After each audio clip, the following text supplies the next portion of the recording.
എത്രയോ 5000 വർഷങ്ങൾക്ക് മുമ്പ് പരിചയമുള്ളതാണ് ദിലീപിന്. ദിലീപിന് 5000 വർഷങ്ങൾക്ക് മുമ്പ് പരിചയമുണ്ട്. അതെ. എന്താ കാരണം? ആരായിരുന്നു ദിലീപ്? ദിലീപ് അർജുനാണ്. അർജുൻ്റെ ജന്മമാണ് ദിലീപ്. അപ്പോൾ 5000 വർഷങ്ങൾക്ക് മുമ്പ് ദിലീപ് അർജുനായിരുന്നു. താങ്കളോ? ഞാൻ കൃഷ്ണനായിരുന്നു. അപ്പം അന്ന് എന്തോ വിരോധം ഉണ്ടായി? അന്ന് ഒരു വിരോധമില്ല, നല്ല ദോസ്തുക്കളായിരുന്നു. ഈ ജന്മത്തിൽ ദിലീപിനെ എന്നെ മനസ്സിലായില്ല. പക്ഷേ എനിക്ക് ദിലീപിനെ എത്രയോ വർഷങ്ങൾക്ക് മുമ്പ് ഞാൻ ഇവിടെ ദിലീപിനെ കണ്ട ഡേറ്റ് വേണമെങ്കിൽ പറയാം. ഡേറ്റ് അല്ല, ആ സിനിമ ഞാൻ പറയാം.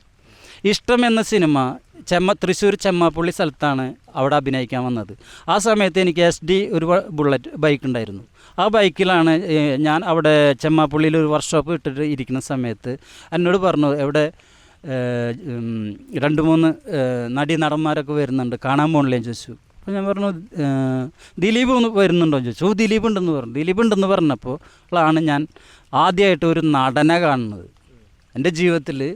നേരെ മനസ്സിലായി അർജുനനാണെന്ന്. അവിടെ അതിക്ക് മുപ്പാടെ അറിയാം എനിക്ക്. അപ്പോൾ അതാ കാണാൻ പോയത്. ദിലീപ് വന്നിട്ടുണ്ടെങ്കിൽ കാണണം എന്ന് പറഞ്ഞു. അപ്പോൾ ദിലീപ് അവിടെ മേക്കപ്പ് സമയമായിരുന്നു, മേക്കപ്പ് ചെയ്തുകൊണ്ടിരിക്കുകയായിരുന്നു. അപ്പോൾ ഞാൻ അവിടെ SDM വന്നു, അവിടെ ഇറങ്ങി. വന്ന വശം ഞാൻ അവിടെ നിന്ന് നടന്ന് വരുന്ന വശം തന്നെ ഇരുന്ന് മേക്കപ്പ് ചെയ്യുന്ന ദിലീപ് എൻ്റെ അടുത്തേക്കാണ് നടന്നു വന്നത്. എന്നിട്ട് എന്ത് പറഞ്ഞു? ഒന്നും പറഞ്ഞില്ല. പറഞ്ഞു. മൈൻഡാക്കിയില്ലേ? മൈൻഡാക്കി. എന്നെ നമസ്കാരം എന്ന് പറഞ്ഞു. ഞാനും നമസ്കാരം പറഞ്ഞു. എന്നിട്ട് ഞാൻ പറഞ്ഞു, ഇവിടെ നിന്ന് അങ്ങോട്ട് വിജയിക്കൂ കേട്ടോ എന്ന് മാത്രമേ ഞാൻ പറഞ്ഞുള്ളൂ. വേറെ ഒന്നും ഞാൻ പറഞ്ഞിട്ടില്ല. നല്ല അടിപൊളിയായിട്ട് മുന്നോട്ട് പോട്ടെ എന്ന് പറഞ്ഞിട്ട് ഞാൻ ഇങ്ങോട്ട് പോകുന്നു. പിന്നീട് എപ്പോഴാണ് ദിലീപിനെ കണ്ടിട്ടില്ല. പക്ഷേ ഈ ദിലീപിനെ ജാമ്യം കിട്ടാൻ വേണ്ടിയിട്ട് ഞാനിവിടെ പ്രാർത്ഥിച്ചിരുന്നു. അവൻ്റെ വീടിൻ്റെ പുറകിൽ കൃഷ്ണമ്പലത്തിൽ പോയിട്ട് ഞാനും നാരായണിയും കൂടിയിട്ട് ഒരുപാട് കർമ്മങ്ങൾ ചെയ്തിട്ടാണ് പോകുന്നത്.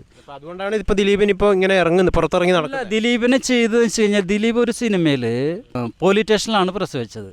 അപ്പോൾ പോലീസുകാർ ഇവരായിട്ട് ഭയങ്കര കണക്ഷനാണ്, കമ്പനിയാണ് എന്നൊക്കെ പറഞ്ഞ് ഇതായപ്പോൾ എൻ്റെ മനസ്സിൽ പെട്ടെന്ന് ആ ഒരു ചൈതന്യം പെട്ടെന്ന് കയറിയപ്പോൾ എനിക്ക് തോന്നി, ഇത് അർജുൻ്റെ ജന്മമാണെങ്കിൽ ഇത് നിനക്ക് ഭവിക്കും എന്ന് വിചാരിച്ചിട്ട് അന്ന് ഞാൻ ചുമ്മാ ഒന്ന് വരച്ചതാണ്. അതിന് ശേഷമാണ് അവൻ ആ സംഭവം സംഭവിച്ചത്.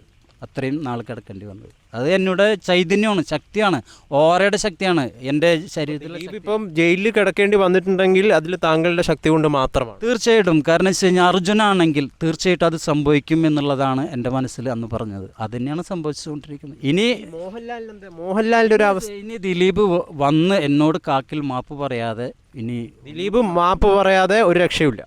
കാരണം സിനിമയൊക്കെ ദിലീപിൻ്റെ ഇപ്പം തകർന്നുകൊണ്ടിരിക്കും. അതാ വാവിട്ട വാക്ക് ഒന്നും തിരിച്ചെടുക്കാൻ പറ്റില്ല എന്ന് പറഞ്ഞ പോലെ എൻ്റെ അടുത്ത് വന്ന് മാപ്പ് ചോദിച്ചാൽ തീർച്ചയായിട്ടും തെറ്റുപറ്റിയെന്ന് പറഞ്ഞാൽ മതി. ചോദിച്ചില്ല എന്ത് പറ്റും? ചോദിക്കണം, ചോദിച്ചിരിക്കും, വന്നിരിക്കും. ദിലീപ് താങ്കളത് വന്നിരിക്കും, ഉറപ്പ് വന്നിരിക്കും. ദിലീപ് ഇതറിഞ്ഞാൽ വന്നിരിക്കും, ഉറപ്പ്. മാത്രമല്ല, ഈ കാര്യം ഒരുപാട് ആൾക്കാർക്കറിയാം. ദിലീപിനെ സംബന്ധിച്ച് ഒരുപാട് ആൾക്കാർക്കറിയാം. അവരോട് പറഞ്ഞിട്ടുണ്ടോ എന്ന് എനിക്കറിയില്ല. എന്തായാലും നമുക്ക് ദിലീപ് വരുമോ ഇല്ലയോ നോക്കാം.